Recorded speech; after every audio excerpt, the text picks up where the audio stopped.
শ্রাবণ মাস, তাই সবুজ চুড়ির সাথে সাথে সবুজ ড্রেসও পরে নিয়েছি। আর দিনটি ছিল রবিবার, সেদিন নাকি সবুজ সবুজ সব কিছু পরতে হতো, তাই দুজনেই আমরা সাজুগুজু করে ফেলেছি। আর সাথে তো আমার মেয়ে, অবশ্যই তাকে তো নিয়ে যেতেই হবে। তা আমরা বেরিয়ে পড়লাম টোটো করে। কিন্তু দেখো, যেই মন্দিরে আমাদের যাওয়ার কথা ছিল সেই মন্দিরেই যাচ্ছিলাম, তার আগে রাস্তায় এত মন্দির ছিল কিন্তু কোথাও ঢুকিনি সেখানে যাব বলে। কিন্তু সেখানে গিয়ে দেখি তালা মারা, সেদিন তাড়াতাড়ি বন্ধ হয়ে গেছিলো। তারপরে রাস্তার পাশেই যেতে যেতে একটা মন্দির দেখলাম ছোটো দেখে, তো সেখানেই পুজো সেরে ফেললাম। ওই যে কথায় আছে না, যেটা হওয়ার সেটা তো হবেই, সেটা কেউ খণ্ডন করতে পারবে না। তাই হয়তো ওই মন্দিরেই সেদিন পুজোটা হয়তো সেখানেই ঠাকুর নেবে, তো যার জন্য আমরা সেখানেই পুজো দিলাম।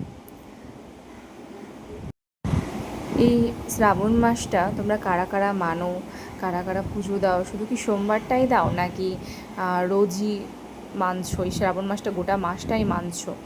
অবশ্যই কমেন্ট করে জানাতে ভুলবে না।